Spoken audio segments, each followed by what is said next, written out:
imagina que eu convivo com uma criança pequena, que eu sou mãe de uma criança pequena, irmã de uma criança pequena, ou profissionalmente eu sou educadora, sou professora de crianças pequenas. Aí eu digo assim, olha, desse assunto eu não falo. Não, comigo a criança não aprende sobre sexualidade.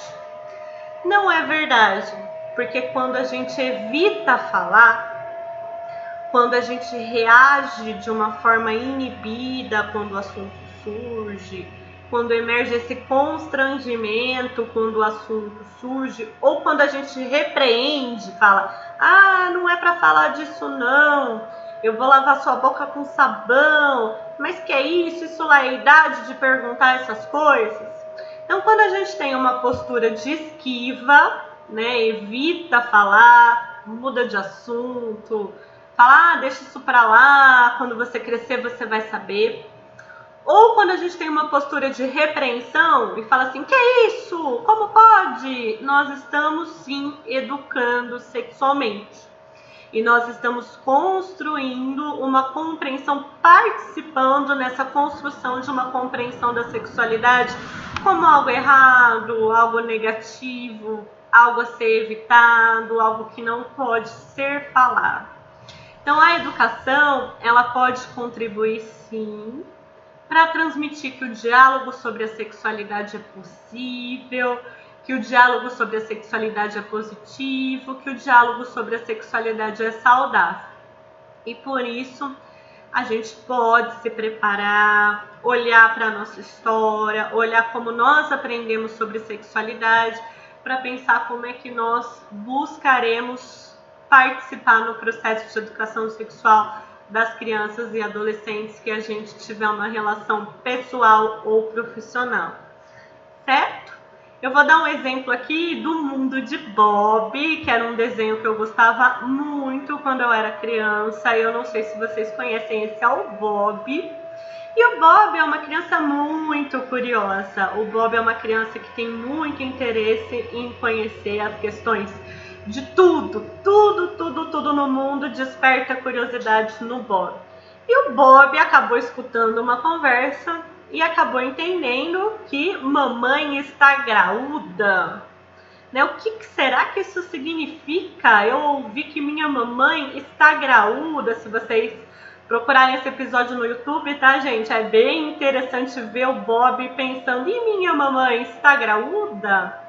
Aí ele vai tentar investigar, entender o que é essa questão do graúda. E aí ele fala, eu acho que tem a ver com bebês. Papai, de onde vêm os bebês? Aí o pai, espera um pouco. As mamães trazem eles do hospital. Olha, tá ficando muito tarde. Ou seja, o pai se esquivou. Ele não respondeu. Ele deu uma resposta, né? O bebê vem do hospital, mas não é isso o que o Bob quer saber. O Bob quer saber o que é a gravidez, né? A mãe estar grávida, que ele entendeu como graúda. E se ele vai ter um irmãozinho, uma irmãzinha, de onde é que os bebês vêm? Como é que a vida dos bebês começam? Como é que os bebês se formam?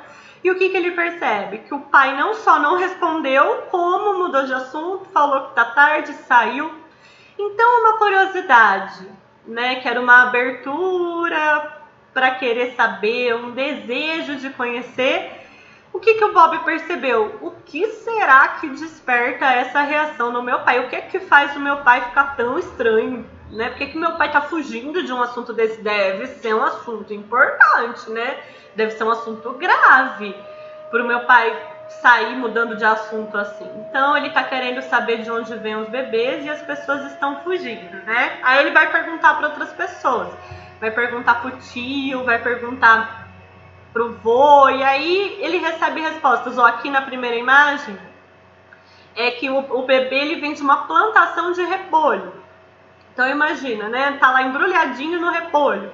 E o Bob, imagina para uma criança que quer saber o que é a mãe estar graúda, ouvir que bebês vêm do repolho, ou ouvir que a cegonha traz.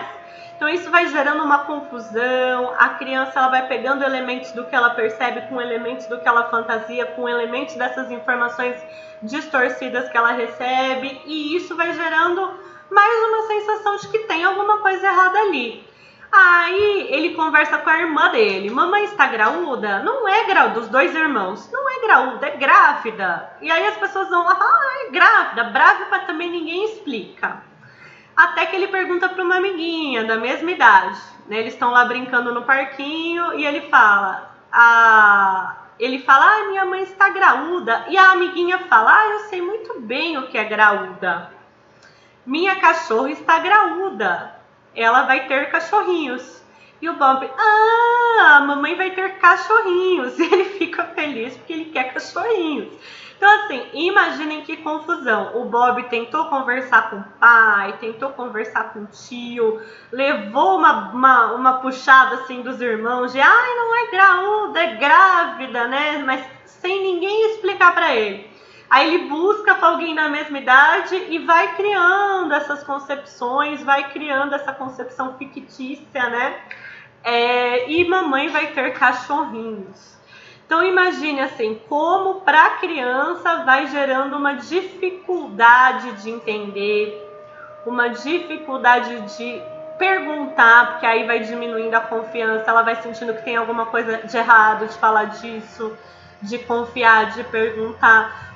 O quanto, se a gente olhar para aquelas imagens de coisas que a gente achava quando era criança e dessa combinação de coisas que a criança percebe, coisas que a criança fantasia, informações distorcidas que a criança recebe, isso vai se bagunçando e criando visões na imaginação, a gente acaba construindo uma relação em que a criança sente que ela não pode perguntar, que é errado conhecer, que é errado desejar saber.